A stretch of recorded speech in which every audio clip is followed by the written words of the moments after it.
शांत शरण में काम यही एक आएगा। लोगों संत शरण में काम यही एक आएगा।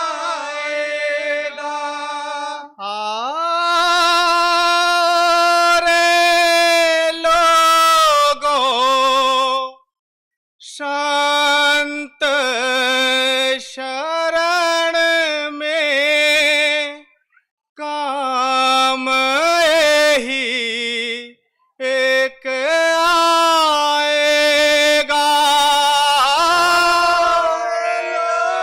लोगों संत शरण में काम यही एक आएगा। ये नर तन अनमोल मिला है, बार बार नहीं पाएगा। ये नर तन अनमोल मिला है, बार बार नहीं पाएगा। रे लोगों संत शरण में काम यही एक आएगा।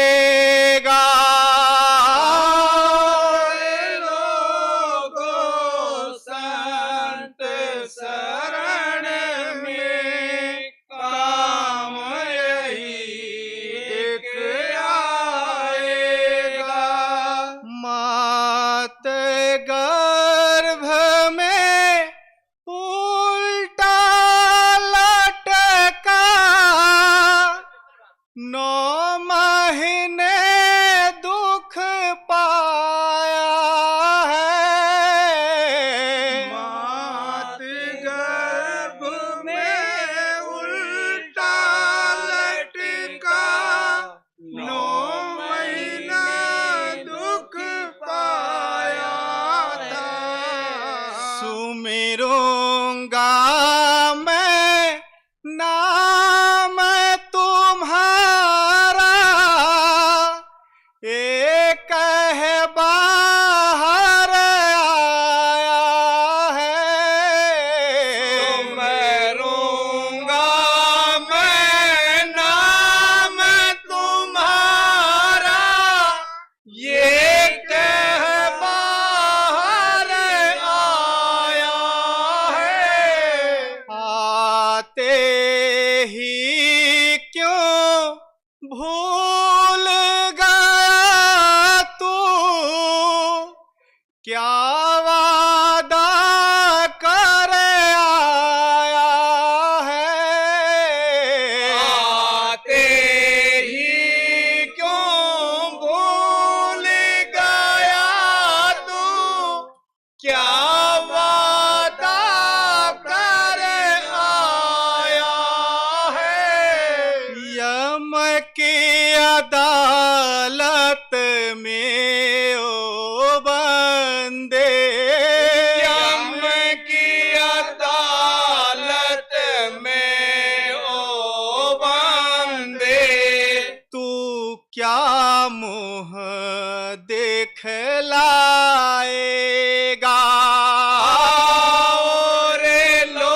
खजाना जोर रख लिया, मेरा मेरा कहने को माल खजाना जोड़ रख लिया, मेरा मेरा कहने को।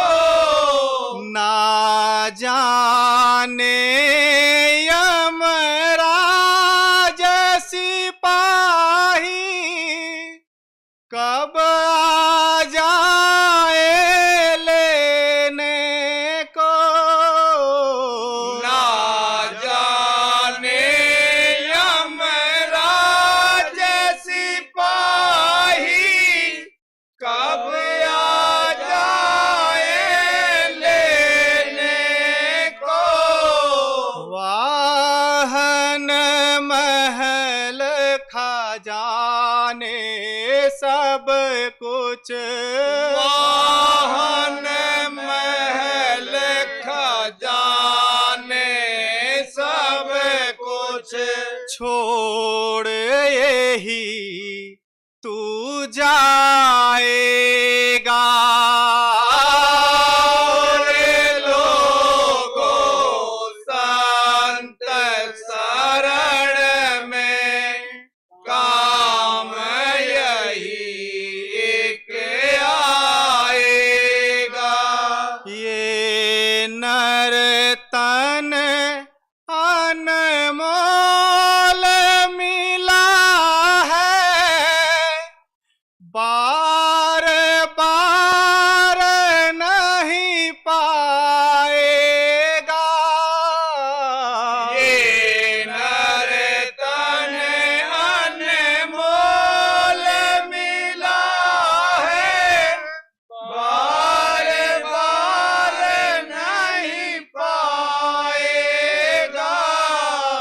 और लोगों संत शरण में काम यही एक आएगा।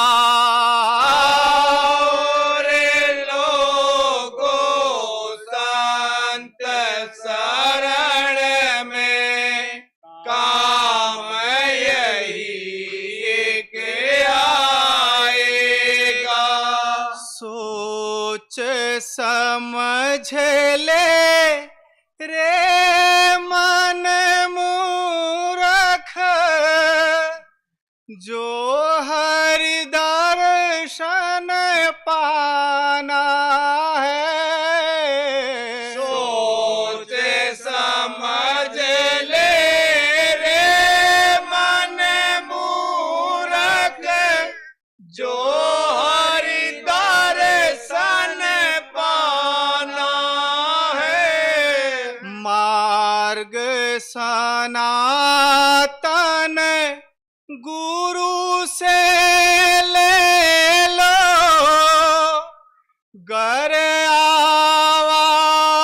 आवागमन मिटाना है। मार्ग सनातन गुरु से ले लो, गर आवागमन मिटाना है। गुरु कहे कल क्या क्या होगा, ये ना किसी ने जाना है। गुरु कहे कल क्या क्या होगा, ये ना किसी ने जाना है। समय निकल जाने पर वंदे, समय निकल जाने पर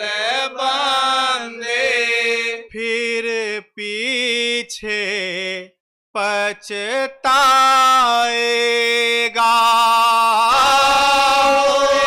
लोगों संत शरण में काम यही के आएगा।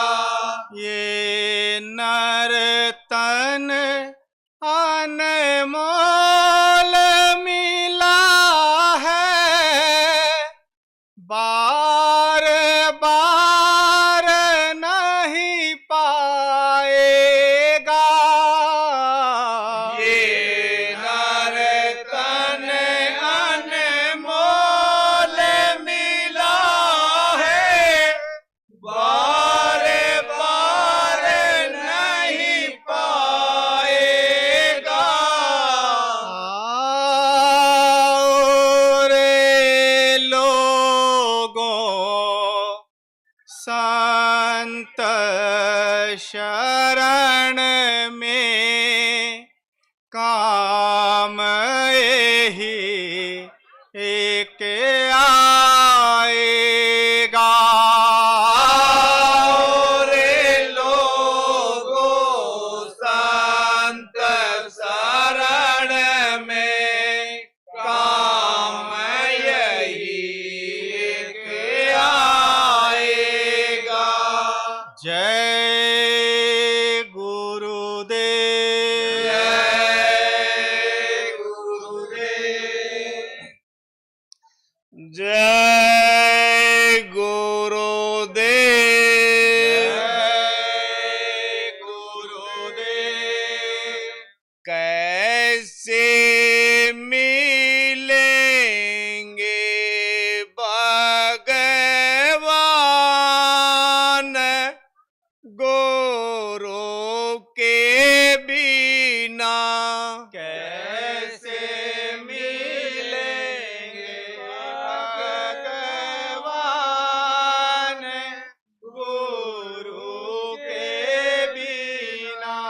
कैसे मिलेंगे भगवान गुरु के बिना? कैसे मिलेंगे भगवान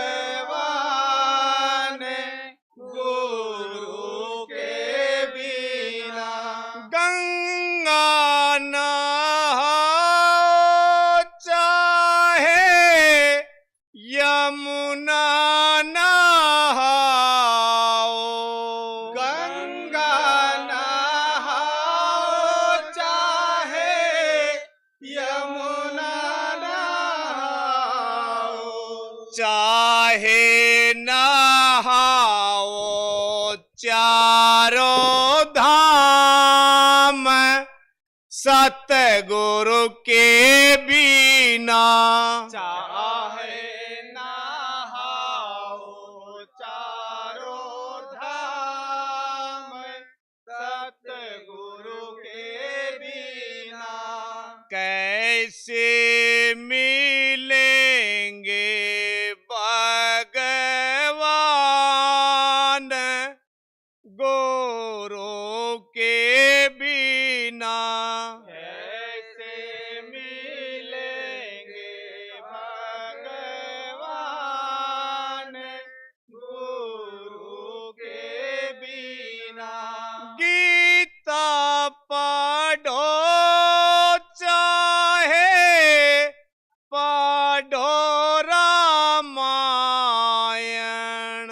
गीता पढ़ो चाहे पढ़ो रामायण। चाहे पढ़ो वेद पुराण सतगुरु के बिना।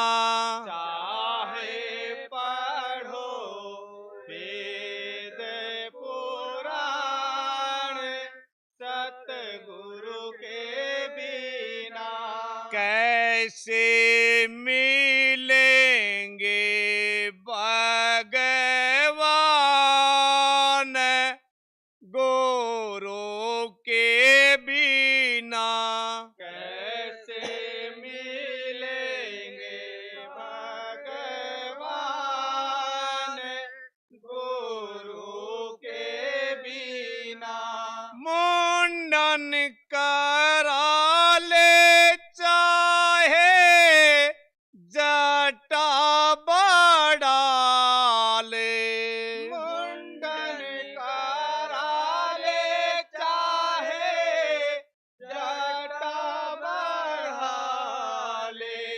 चाहे फड़ा ले दोनों कान, सतगुरु के बिना। चाहे फड़ा ले दोनों कान, सतगुरु के बिना। कैसे मिलेंगे भगवान, गुरु के बिना। कैसे मिलेंगे भगवान, गुरु के बिना। धोनी लगा ले चाहे राख रमाले, धूनी लगा ले चाहे राख रमाले। चाहे लगा ले कितना दान, सतगुरु के बिना। चाहे लगा ले कितना ध्यान, सतगुरु के बिना। कैसे मिलेंगे भगवान, गुरु के बिना। कैसे मिलेंगे भगवान, गुरु के बिना।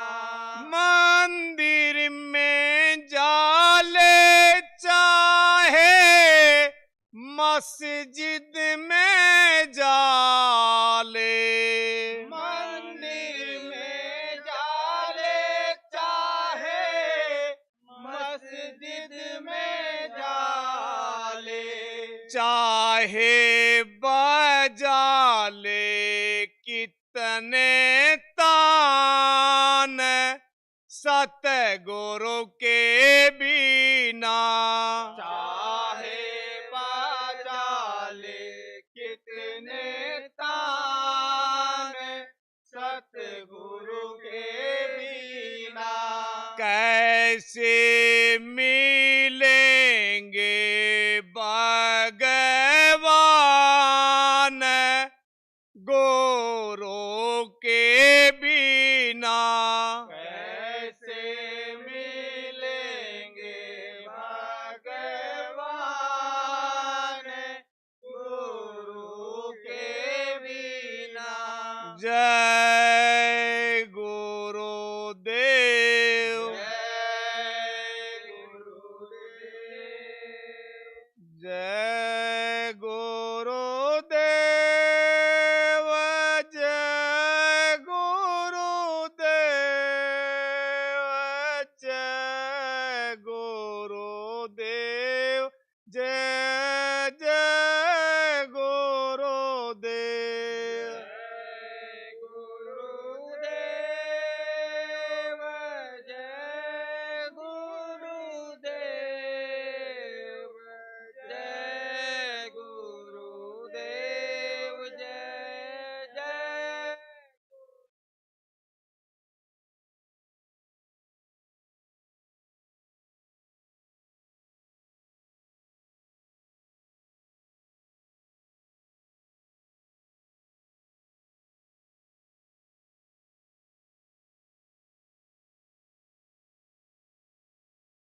जय गुरुदेव।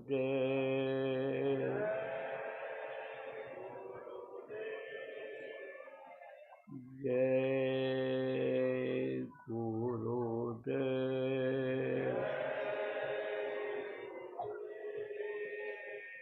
जय गुरुदेव।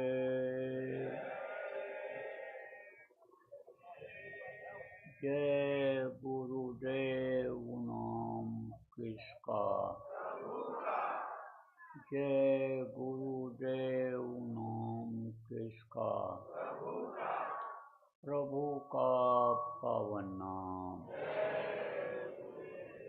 प्रभु का पावन नाम।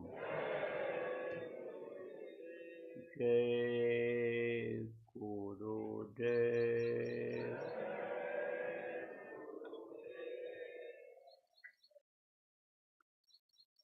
सतगुरु शांति वाले तुमको लाखों प्रणाम।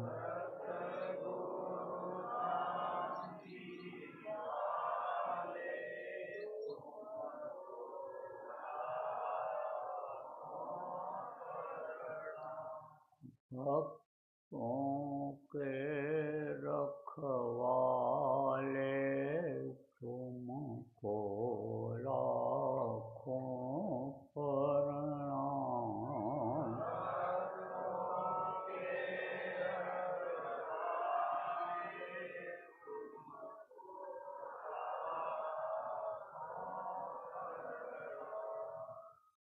सुतदारा परिवार हैं जितने,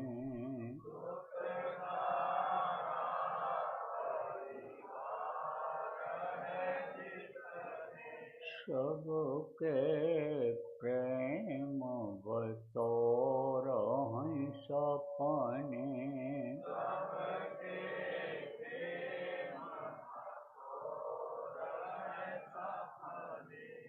अंत समय कोई नहीं अपने,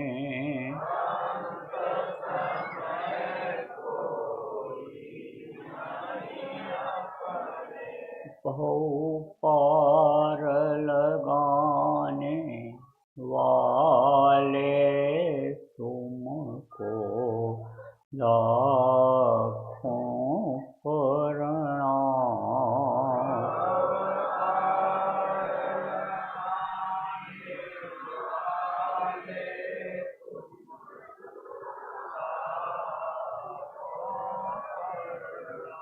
भक्तों के रखवाले तुमको लाखों प्रणाम।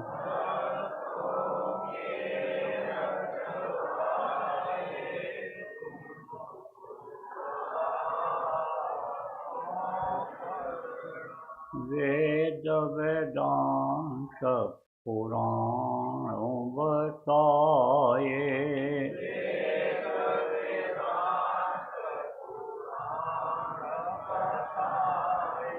सदाचार सत्संग गाए।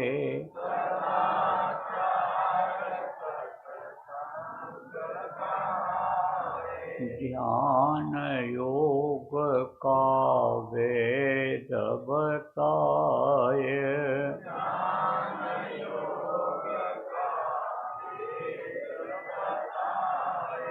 ज्योति जगाने वाले तुमको लाखों प्रणाम।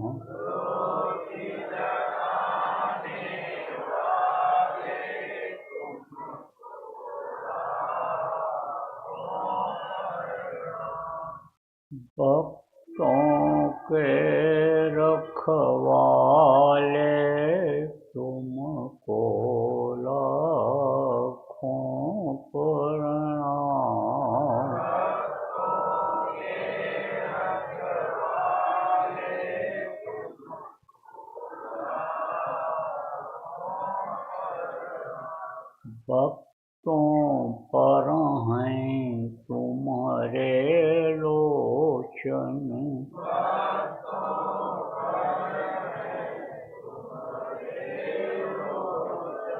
संकट तारण शोक विमोचन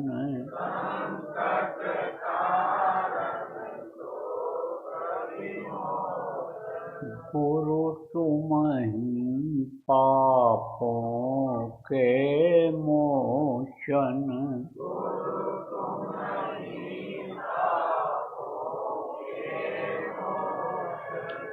शब्द भेद बताने वाले तुमको लाखों प्रणाम।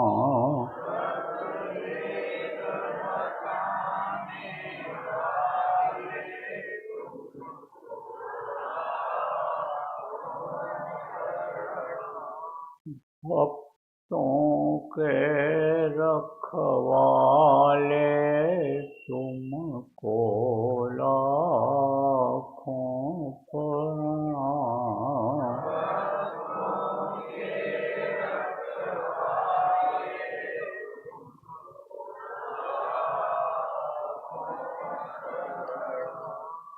तुमको लाखों प्रणाम।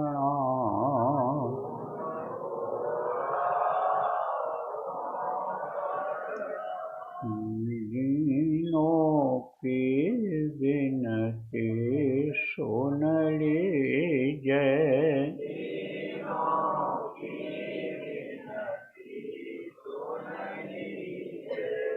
किंकर जानी कर कृपा कीजिए।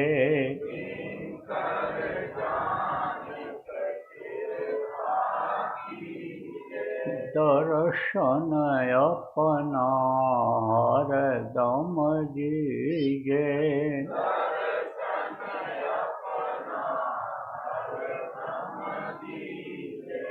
यम त्रास मिटाने वाले तुमको लाखों प्रणाम।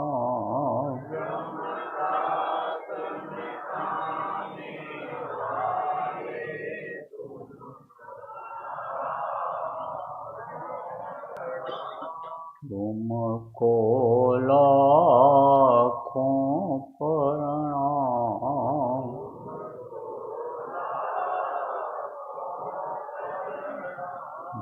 तुमको लाखों प्रणाम।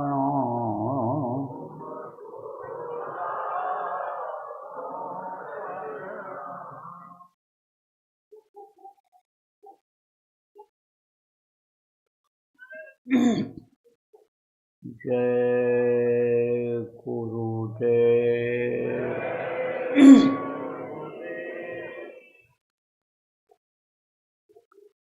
सर्वसमर्थ सर्वत्र स्मरणीय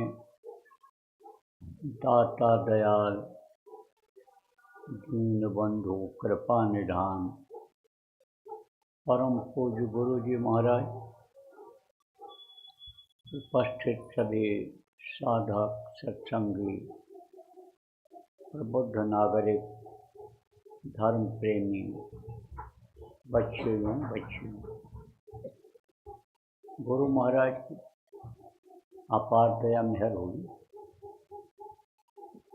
और आज 22 मार्च 2026 को मध्याह्न बेला में सत्संग के माध्यम से आप लोगों के दर्शन का अवसर मिला।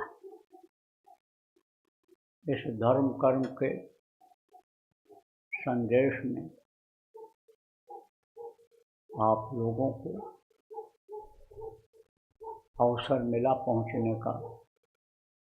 आपके ऊपर ही उस प्रभु की दया हुई, गुरु महाराज की दया हुई, नहीं तो यह सर आवत कठिनाई, सत्संगों में आना, धर्म कर्म के संदेश को सुनना इस समय पर लोगों के लिए बड़ा मुश्किल हो रहा है। क्यों? क्योंकि लोगों के कर्म खराब हो रहे हैं, और कर्म खराब हो रहे हैं तो धर्म नहीं रहा है, धार्मिक भावना खत्म होती चली जा रही है, धर्म पर से विश्वास हटता चला जा रहा है, देवी देवता भगवान पर से विश्वास हटता चला जा रहा है। मुख्य चीज़ है कर्म, कर्म खराब हो गए। पहले ऐसा नहीं था। पहले हर कोई जब सुबह उठता था धरती माता को प्रणाम करता, माता पिता के पैर छूता, जो भी घर में बूढ़े बुजुर्ग हों उनका पैर छूता था, फिर उनको प्रणाम करता था। जिनको परिवार के लोग देवी देवता भगवान मान रखे थे उनको प्रणाम करता था। उसके बाद फिर दैनिक क्रिया में आदमी लगता था। नहाने धोने के बाद थोड़ी देर प्रभु का स्मरण सब लोग करते थे, अपने तौर तरीके से ही सही, लेकिन भगवान को लोग बराबर याद करते रहते थे। अब इस समय पर देखो भगवान को ही लोग भूल जा रहे हैं। जो सत्य है, जो सबका मददगार है, जो सबका सृजनहार है, उसी को भूल जा रहे हैं। जो चीज़ जो सत्य है उसको भूल रहे। प्रभु सत्य है, मौत सत्य है, मौत भी आनी ही है, लेकिन मौत भी याद नहीं आ रही। इसमें नहीं याद आ रही। मस्ती में, कौन से मस्ती में, खाने पीने भोग करने की मस्ती में मौत भी याद नहीं आ रही है। तो आप ये समझो प्रेमी, पहले का वातावरण बहुत अच्छा था। जब लोग धार्मिक थे, जब लोग गीता रामायण वेद पुराण कुरान का अध्ययन करते थे, जब रोज़ा नमाज अदा करते थे, जब इबादत करते थे, जब ख्वाहिशों की इबादत लोग नहीं करते, जब उस वक्त पर मानी इबादत नहीं करते, रूहानी इबादत जब करते थे तो बड़ा सुकून था, शांति थी, बहुत ही ये सुखमय जीवन था। यही गृहस्थाश्रम स्वर्ग जैसा था, कोई खींचातानी नहीं थी। परिवार का लोग पालन करते थे, अपने अपने कर्तव्य को लोग समझते थे। बाप ये समझता था कि बेटे के प्रति हमारा क्या कर्तव्य है, बेटा भी कर्तव्य का पालन करता था। पति पत्नी एक दूसरे के कर्तव्य का पालन करते थे। बराबर गृहस्थ सत्संगों में जाया करता था। बराबर जहाँ भी महात्मा रहते थे, संत रहते थे, उनके पास 15वें दिन महीने में जाया करता था। उनकी बातों को सुन करके अमल करके, और यही गृहस्थ आश्रम स्वर्ग जैसा बना रखा था। लेकिन हम नर्क जैसा हो रहा, खींचातानी हो रही, लड़का अपनी तरफ खींच रहा, बहू अपनी तरफ खींच रही है, बुढ़िया अपनी तरफ खींच रही है, सब खींचातानी में हैं। घर घर में लड़ाई झगड़ा, घर घर में वैमनस्यता ईर्ष्या द्वेष, घर घर में बीमारी इस समय पर फैल गई। शांति नाम की चीज नहीं रह गई। नानक साहब ने कहा, नानक दुखिया सब संसार। इस वक्त पर यह संसार दुखिया हो रहा है। कारण क्या है? कारण यही है कि सुख को छोड़ दिया लोगों ने। जहाँ सुख मिलने का था वो रास्ता ही छोड़ दिया लोगों ने। सुख की खोज कहाँ कर रहा है इंसान कि जहाँ दुख ही दुख है। सुख के खोज में देखो आदमी दिन रात चलता रहता है कि बढ़िया खाने को मिल जाएगा तो सुख मिल जाएगा, बढ़िया पहनने को मिलेगा तो सुख मिल जाएगा, ऊंची कुर्सी मिल जाएगी, ऊंचा वहदा मिल जाएगा, पोस्ट मिल जाएगा तो सुख मिलेगा। लेकिन वे लोग ज़्यादा दुखी हैं जो धन इकट्ठा करने में लगे हुए हैं। उन्हीं को नींद नहीं आती है। जो लोग मान प्रतिष्ठा चाहते, इज्जत चाहते हैं, उसके लिए दिन रात लगे रहते हैं, उधेड़ बुन में रहते हैं। जो कुर्सी के लोलुप रहते हैं उनको शांति नहीं मिल रही। एक संतोषी, संतोष किसको कहते हैं? जब आवे संतोष धन, जो संतोष धन को धारण कर लेता है वो दिन में कमाता है, रात को आराम से 2 रोटी खाकर भगवान का नाम लेकर के और आराम से सोता है।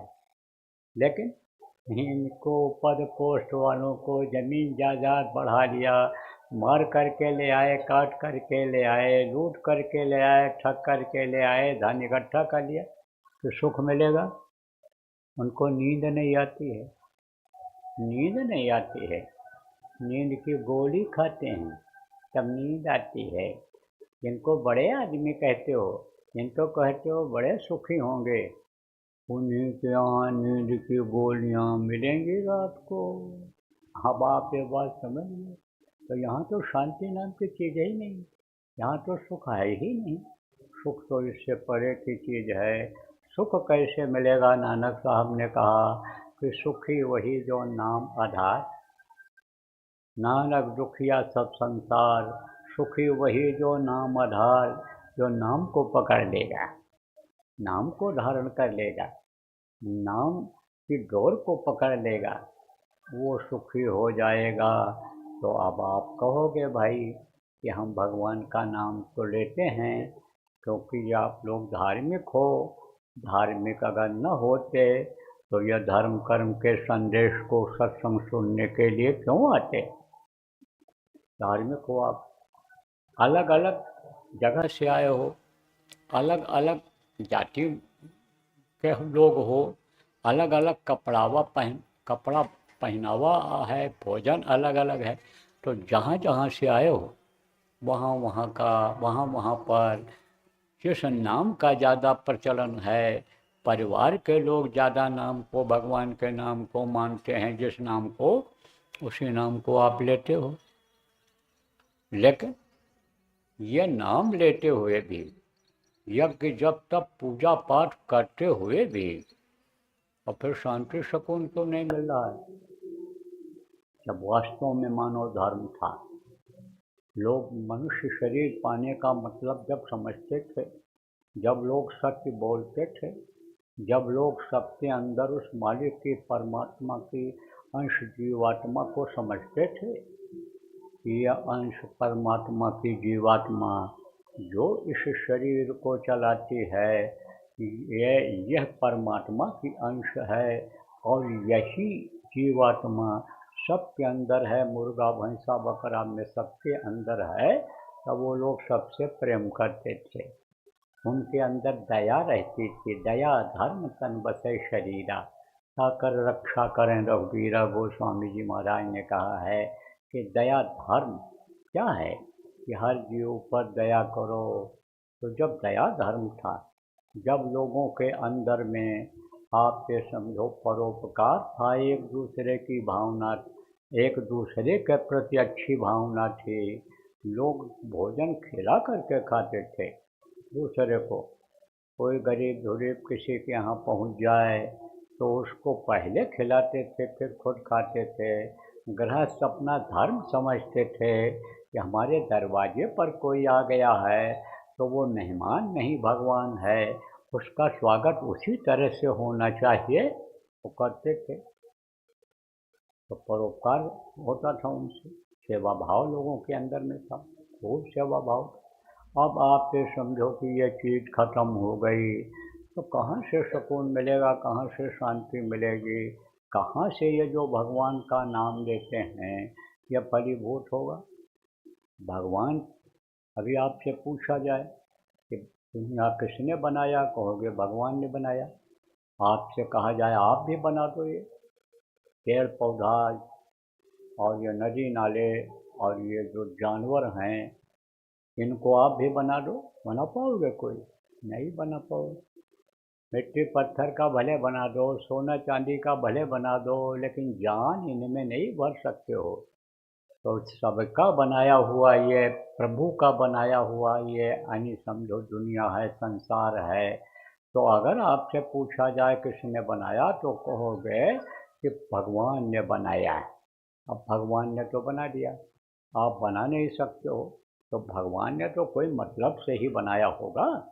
अरे ये पशु पक्षी जो भी बनाए, ये जो भी जानवर बनाए, ये सब आदमी के भलाई के लिए बनाए।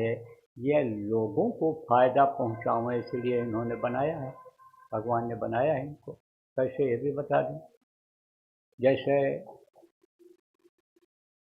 तालाब की मछली है, नदी में भी रहती है, कोई भी गंदी चीज़ उसमें आप डाल दो, मुर्दा मांस डाल दो, लेटरिन पेशाब डाल दो, कोई खाने पीने वाली चीज़ डाल दो, तो मछली उसको आती है, खा जाती है। कोई भी चीज़ डालोगे मछली खा जाएगी। आज तो लोग कहते हैं पानी में रहती है, बहुत पवित्र है, जल तरोई है, लेकिन ये है भ्रम और भूल। न सत्संग मिलने के कारण ये भ्रम और भूल में लोग पड़े हुए हैं। तो अब आप ये समझो प्रेम कि यानी मछली किस लिए बनाई गई? तालाब की सफाई के लिए। अभी मछली न हो तो तालाब का पानी गंदा हो जाएगा, कुएं का पानी गंदा हो जाएगा, नदी का पानी गंदा हो जाएगा, न पीने लायक रहेगा, न नहाने धोने लायक रहेगा, न जानवरों को पिलाने नहाने धोने लायक रह जाएगा। इसलिए उनको बना दिया गया। अब मछली जब मर जाती है और पानी के ऊपर तैरती है, अगर उनको कोई न खाए, उनको न हटाया जाए, तो वही पानी फिर गंदा हो जाएगा, सड़ जाएगी जब उसमें। तो उनको कौन खाता है? गिद्ध और कौवा खाते हैं उनको। तो आहार आहार के लिए बना दिया गया। जैसे चूहा को बिल्ली खाती है, और चूहा को बिल्ली खाती है, और चूहे क्या खाते हैं? यह भी यानी समझो कि दूसरी चीज़ों को खाते हैं। आप ये देखो, एक कीड़ा है, वो दूसरे कीड़ा को खाता है, और दूसरा कीड़ा जो बड़ा कीड़ा होता है, वो जब उसको देखता है तो उसको खा लेता है, उसको खाता है। छिपकली होती है, छिपकली किसको खाती है? कीड़ों को खाती है। और बिल्ली ने अगर छिपकली देख लिया तो वो उसको मार के खा जाती है। तो एक दूसरे का आहार बनाया। अब उनका आहार जब आदमी खाने लगेगा तो दिल दिमाग बुद्धि कैसे सही रहेगी, उसके अंदर इंसानियत कैसे रहेगी? तो दया धर्म खत्म हो गया, सेवा धर्म खत्म हो गया, आप ये समझो परोपकार खत्म हो गया, और सत्य नहीं रहा। तो आदमी अपने कर्तव्य को नहीं समझ पा रहा है। पूजा पाठ इबादत किस तरह से करना चाहिए, उसका फ़ायदा नहीं, उसको जान नहीं पा रहा है, इसलिए उसका फ़ायदा नहीं मिल रहा। तमाम यज्ञ हो रहा है, तमाम जप हो रहा है, तमाम तप कर रहे हैं, अनुष्ठान कर रहे हैं, लेकिन शांति है घर में? नहीं है। दुख दूर हुआ, बीमारी गई नहीं गई। आप ये समझो इतना सब कुछ करते हुए भी और भगवान का दर्शन नहीं हो पा रहा है। यही आपका उत्तराखंड है, यहाँ चले जाओ, कहाँ? दुर्गम रास्ते पर, पहाड़ियों पर, ऊंचे स्थानों पर, जहाँ बहुत कम लोग जाते हैं डर के मारे कि यहाँ पर शेर चीता जानवर होंगे, वहाँ पर ऋषि मुनि अब भी तपस्या करते हुए आपको मिलेंगे। शरीर को यानी समझो दुबला पतला कर लिया, यानी आहार उन्होंने त्याग दिया। खड़े रह करके कोई तपस्या कर रहा है, कोई एक पैर ऊपर करके कर रहा है, कोई एक हाथ कर रहा है, लेकिन जिसके लिए गए वो नहीं मिले। किसके लिए गए थे? भगवान का दर्शन करने के लिए, देवी देवताओं का दर्शन करने के लिए।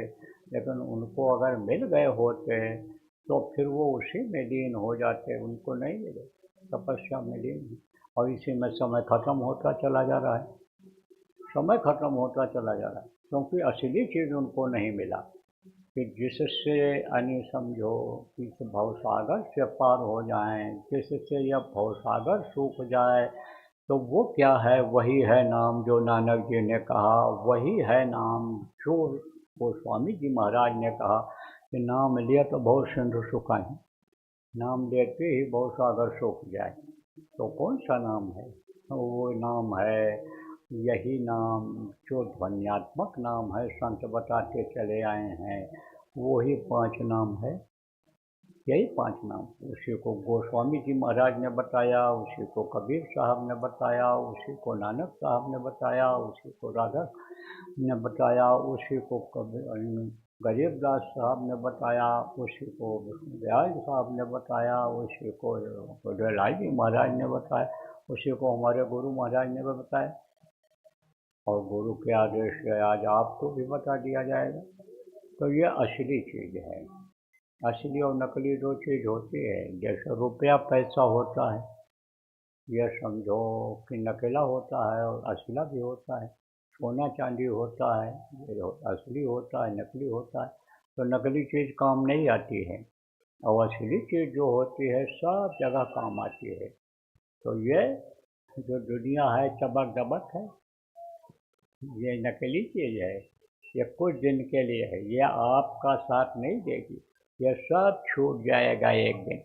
चाहे रुपया पैसा हो, चाहे धन दौलत हो, चाहे पद प्रतिष्ठा हो, जब समय पूरा हो जाएगा जीने का तो ये सब यहीं छूट जाएगा। ये जो धन है ये आपका नहीं जाएगा, मरने के बाद साथ में नहीं जाएगा। ये जो यश और कीर्ति है, मान सम्मान इज्जत आपको मिल रही है, यह आपके साथ मरने के बाद नहीं जाएगी, यह सब यहीं छूट जाएगा। यहाँ जितना भी काम कर रहे हो इस शरीर से, शरीर के सुख के लिए हो या सम्मान के लिए हो, यह सब यहीं छूट जाएगा। कब छूटेगा? जब समय पूरा होगा। हर आदमी को सांस खर्च करने के लिए दिए गए हैं। जैसे सांसों की पूंजी खत्म होगी, यह शरीर धड़ाम से गिर जाएगा। 1 सेकंड के लिए कोई इसको फिर जिंदा नहीं कर सकता है। कोई भी हाथ पैर फिर उस वक्त पर प्राण निकलने के बाद नहीं चला सकता है, आँखों से देख नहीं सकता है, दिखा नहीं सकता है, कुछ नहीं हो सकता और हो न सकता है। सांसों की पूंजी सबकी खत्म होनी है। 21,600 बार 24 घंटे में स्वस्थ आदमी सांसों की पूंजी को खर्च करता है। आज आपको यही याद रखना है, यही बात याद करनी है कि भाई ये दिन और रात जो आते हैं, तो जैसे चूहे अंदर अंदर काट करके माल को खोखला कर देते हैं, ऐसे ही ये दिन और रात, ये सफ़ेद चूहा दिन और रात चूहा, काला चूहा, सफ़ेद और काले चूहे हमारी उम्र को ख़त्म कर दे रहे हैं। ये समय जो इस समय आपका है अब दोबारा जीवन में नहीं आएगा, यह आपको आज समझने की ज़रूरत है। अब यह मनुष्य शरीर जो आपको मिला, यह खाने पीने मौज मस्ती के लिए नहीं मिला। ये जब माँ के पेट में थे, उल्टे टंगे हुए थे, मुंह में टट्टी और पेशाब भरा हुआ था, उस समय पर आपने प्रभु से प्रार्थना किया था, इस काल कोठरी से हमको निकालो, इस दुर्गंध वाली जगह से हमको निकालो। बाहर निकल करके हम समर्थ गुरु की तलाश करेंगे, रास्ता लेकर के, नाम लेकर के, हम नाम धारण करके और नाम की कमाई करके वो शब्द की डोर को पकड़ करके और आपके चरणों में आकर के लिपट जाएंगे। लेकिन वो वादा भूल गए। ये किस लिए मिला? ये मिला भगवान की प्राप्ति के लिए, भगवान का दर्शन करने के लिए, जो जीवन में अभी तक आप नहीं कर पाए। देवी देवताओं को आप इधर उधर खोजते रहे कि काशी में मिल जाएंगे, हमको अयोध्या में मिल जाएंगे, हमको द्वारिका धाम में मिल जाएंगे, बद्रीनाथ केदारनाथ में मिल जाएंगे। जिनको आप खोजते रहे वो आपको नहीं मिल पाए। यानी समझो कितना भी पूजा पाठ किया, कितना कंठी पहन लिया, कान छड़वा लिया, सिर मुड़वा लिया, लेकिन नहीं मिल पाए, वो नहीं मिल पाए। वो आपको, आप समझो कि जब जानकारी हो जाएगी तो इसी मनुष्य शरीर में मिलेंगे। भगवान इसी मनुष्य शरीर में मिलते हैं और जिंदा जी मिलते हैं। आप ये समझो मरने के बाद न तो भगवान का दर्शन किसी को हुआ है और न होगा, ये बात आप समझ लो। अब रही बात ये कि कहा जाए कि भाई आप समझो कि भगवान का दर्शन करना चाहते हो तो अभी सब लोग हाथ उठाओगे। हाँ चाहते हैं। अरे उठाने की जरूरत नहीं, हमको मालूम है, लेकिन भगवान के पाने का जब उपाय करोगे तब तो ऐसे नहीं कि बस ऐसे भगवान को सामने खड़ा कर दो। कुछ मेहनत करते हो जब, तब मजदूरी मिलती है। नौकरी में 8 घंटा 10 घंटा ड्यूटी करते हो तब तनख्वाह मिलती है। खेत में जब पसीना बहाते हो तब अन्न पैदा होता है। तो कुछ तो करना पड़ेगा। अरे कुछ तो करना पड़ेगा। तो करोगे तब मिलेंगे, वो ऐसे नहीं मिलेंगे। ये जरूर है कि उपाय जब बता देता है कोई कि भाई ये फसल ले लो, इसमें अच्छी आमदनी मिल जाएगी, ये खेती कर लो आप, इसमें उपज अच्छी हो जाएगी। नौकरी का तरीका जो बता देता है, मेहनत ज़्यादा करोगे तरक्की हो जाएगी, ओवर टाइम मिल जाएगा। बिजनेस व्यापार में कोई तरक्की का उपाय जब बता देता है तो तरक्की हो जाती है। तो उनको क्या कहा जाता है कि ये हमारे गुरु हैं। कोई लोहा लंगर का काम सिखा दिया, बिजली का काम सिखा दिया, आप ये समझो कि ये काम जो करता है उसको लोग गुरु मान लेते हैं, गुरु कहते हैं। तो गुरु रहते हैं, ये दुनिया संसार में भी गुरु रहते हैं, तो भगवान से मिलाने वाले भी गुरु रहते हैं, और दुनिया में तरक्की करने वाले भी गुरु रहते हैं। तो वो विद्या जो सिखाते हैं कि पढ़ लिख ले यानी बच्चा और कलेक्टर कमिश्नर बन जाए, अच्छे वहदे पर चला जाए, वो यानी गुरु होते हैं कि जो हुनर सिखा देते हैं, अच्छी आमदनी होने लग जाती है, तो वो विद्या गुरु कहलाते हैं, विद्या गुरु। और जो भगवान से मिलाते हैं वो आध्यात्मिक गुरु होते हैं। हमेशा यह रहे, यह धरती खाली नहीं रही गुरुओं से।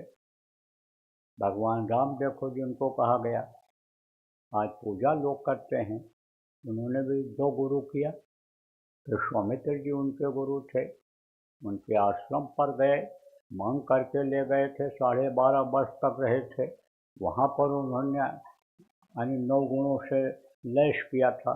विश्वामित्र जी जिनको कहा गया, राजवेश तपस्वी संतुष्टा सत्यवादी जितेंद्रिय दाता शूर दयालुष्या वेद पाठिए थे 9 गुण, ये 9 गुण उनमें भरे थे। तब वो रावण जैसे पराक्रमी को मार पाए थे। अब उन्होंने शरीर से अन्य काम किया। आप ये समझो, वाण चलाना जब सीखा था, जब उन्होंने नीति सीखी थी, राजनीति, धर्म नीति, परिवार नीति, कूटनीति, सब कुछ जब उनसे सीखा, तब बाली को मार पाए थे, तब रावण को मार पाए थे, नहीं तो बड़ा मुश्किल था। तो उनके विद्या गुरु वो थे। और आध्यात्मिक गुरु उनके कौन थे? आध्यात्मिक गुरु उनके थे वशिष्ठ जी। वशिष्ठ जी से दया ताकत लेते रहे वो, और जहाँ भी यह अकल बुद्धि नहीं काम की दुनिया की, और उससे बड़ा काम जहाँ उनको करने को हुआ, जहाँ आत्मा का अपने कल्याण, आत्मा को ऊपर पहुँचा करके ऊपर की शक्ति लेने को हुआ, वहाँ वशिष्ठ जी से उन्होंने दया मांगी थी। आप देखो, जब लौट करके आए अयोध्या, आप लोग जो रामायण पढ़ते हो जानते होगे, तो दरबार लगा हुआ था, मंत्री लोग सब बैठे थे, प्रजा भी बैठी थी। तो माता कौशल्या को भ्रम हो गया कि छोटा सा बच्चा और रावण जैसे पराक्रमी को, कि जिसके सामने बड़े बड़े देवता नहीं ठहरते थे, उसको ये मार कैसे सका। तब कहा, तुम झूठ तो नहीं बोल रहे हो, रावण को मार करके आए हो, कह रहे हो, झूठ तो नहीं बोल रहे हो, तुम अतिशोक तो नहीं, बढ़ चढ़ करके बात तो नहीं कर रहे हो, तो कैसे मारा तुमने रावण को। तब उन्होंने कहा, अति सुकुमार युगुल मेरे बारे, और कौन भांति लंका पत मारे। किसने कहा? माता ने कहा कि अति सुकुमार हो, और कैसे तुमने लंकापति को मारा, जिसके सामने वरुण कुबेर सूर्य समीरा बड़े बड़े देवता नहीं टिकते थे मैदान में लड़ाई से। तब उन्होंने कहा, राम ने कहा गुरु वशिष्ठ कुल पूज्य हमारे, और तिनके कृपा दरुण रन मारे। ए माँ, मेरे अंदर कोई शक्ति नहीं थी, वो तो गुरु वशिष्ठ की कृपा थी। तो उन्होंने मैं गुरु बनाया, 2 गुरु।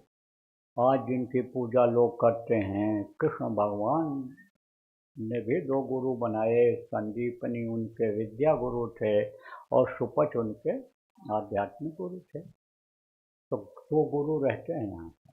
तो आप ये समझो, गुरु जब वो मिलते हैं जिनके लिए कहा गया 7वां गुरु शत शब्द लखावा, और जहाँ का जीव तहाँ पहुँचावा, शब्द भेदी गुरु जब मिलते हैं। गुरु की व्याख्या में बताया गया ना, पहला गुरु पिता और माता, जो हैं रक्त बीज के दाता। दूसर गुरु भई वो दाई, गर्भवास की मैल छुड़ाई। तीसर गुरु ने नाम उचारा, गांव देश के लोग पुकारा। चौथा गुरु ने दीक्षा दीना, तब संसारी वस्तु चीना। पांचवां गुरु ने शिक्षा देना, राम कृष्ण का सुमरन कीना। छठवां गुरु दीक्षा देना, 5वां गुरु ने दीक्षा देना, राम कृष्ण का सुमरन कीना। छठवां गुरु ने सब भ्रम तोड़ा, ओंकार से नाता जोड़ा। और 7वां गुरु शत शब्द लखावा, और जहाँ का जीव तहाँ पहुँचा। तो 7वां गुरु जब मिलते हैं तब इस जीवात्मा का कल्याण होता है, और तब यह दर्शन अंतर में होता है, देवी देवताओं का, भगवान का दर्शन होता है।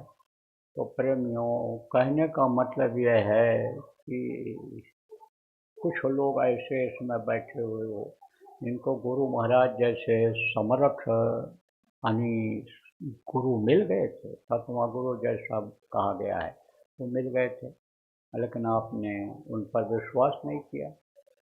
आपका विश्वास डगमगाता रहा, आपके अंदर गुरु भक्ति नहीं आई। गुरु भक्ति किसको कहते हैं? गुरु के आदेश के पालन को गुरु भक्ति कहते हैं। कबीर साहब पूरे संत हुए, धरती के प्रथम संत थे वो। कबीर साहब बैठे हुए थे अपने दरवाजे पर, आंगन में बैठे हुए थे, वहीं दरवाजे के बाहर, घर के बाहर वहीं बैठे हुए थे।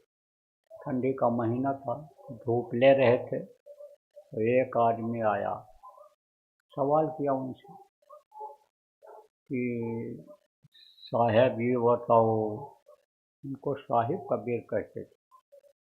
वो साहब किसको कहते थे? साहब वो उसको प्रभु को कहते थे, उसको साहब कहते थे। तभी तो उन्होंने कहा साहब सबका बाप है, बेटा कहू का नाय, बेटा होकर जो जन्मे सो तो साहब नहीं।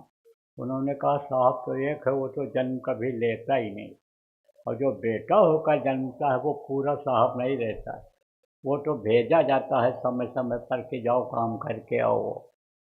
तो अब आप से समझो उनको लोग साहब कहते।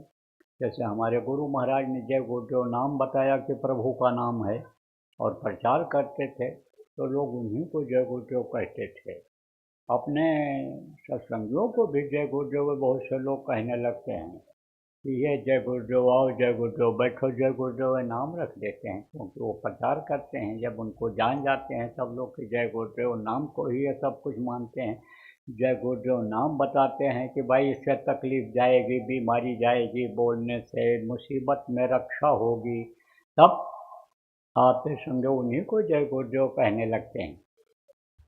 तो बैठे हुए थे कबीर साहब, तो कहे साहब भी बताओ कि गुरु भक्ति किसको कहते हैं?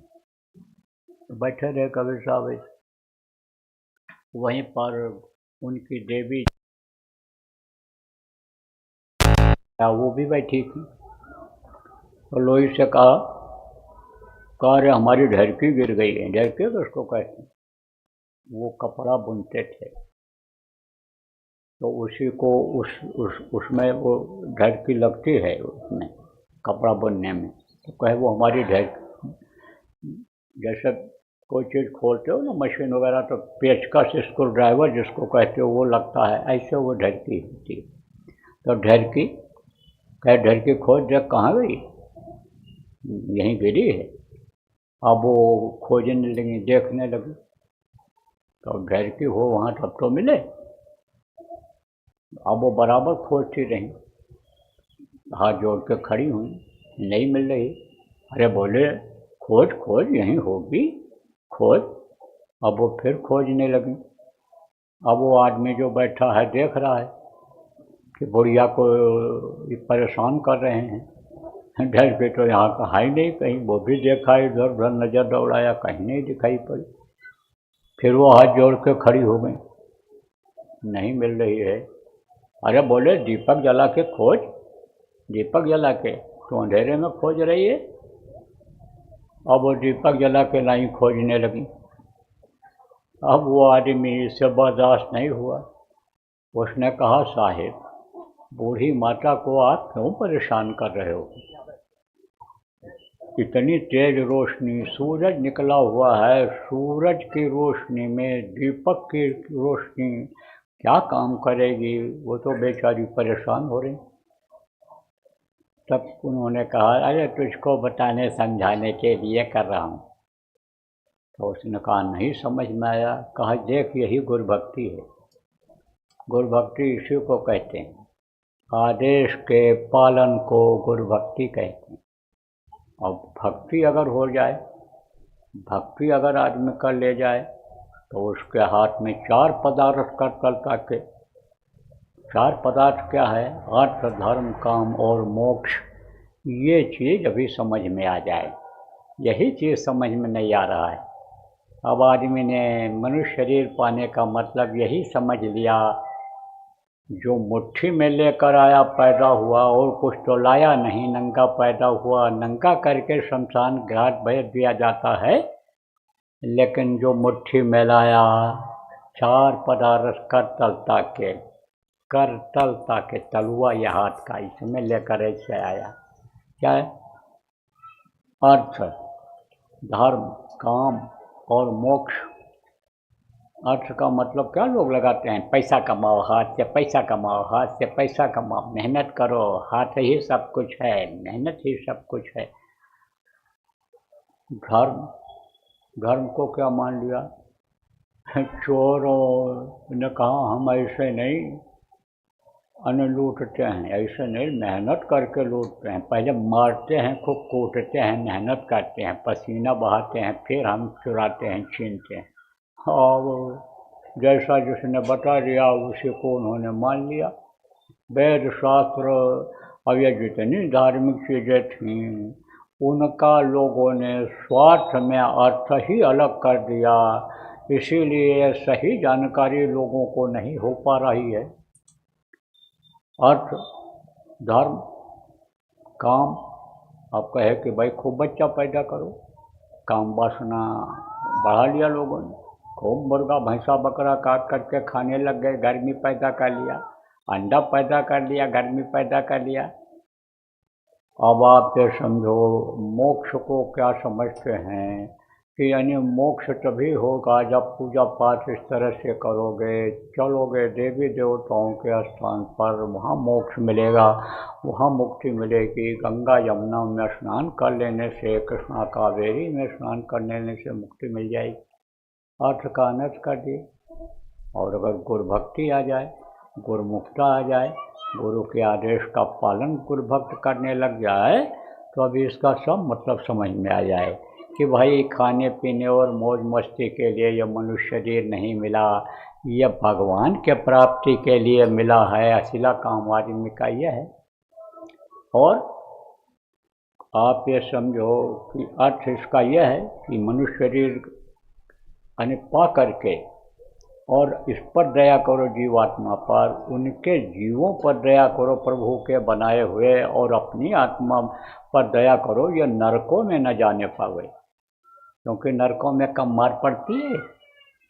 मनुष्य शरीर पाने का मतलब अगर आदमी नहीं समझ पाया और इस शरीर से भगवान के प्राप्ति का, देवी देवताओं के दर्शन करने का जो ये शरीर मिला, इससे जब पाप करने लगता है तो नरकों में भेजा जाता है, नरकों में मार पड़ती है।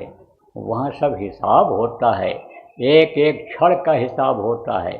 जो कुछ भी आप करते हो उसके कैमरे से बच नहीं सकते हो। ये भले कह लो कि आंख बचा करके गलत काम कर लें, लेकिन बच नहीं सकते हो। वहाँ माफ़ी नाम की चीज़ नहीं है। माफ़ी अगर है तो यहीं है, इसी धरती पर है। वहाँ माफ़ी नाम की चीज़ ही नहीं। वहाँ तो फटकार मिलती है, वहाँ तो मार मिलती है, वहाँ तो अच्छा अच्छा भोजन ऐसे दिखा करके हटा लेते हैं। प्यासे वहाँ रहना पड़ता है, भूखे रहना पड़ता है।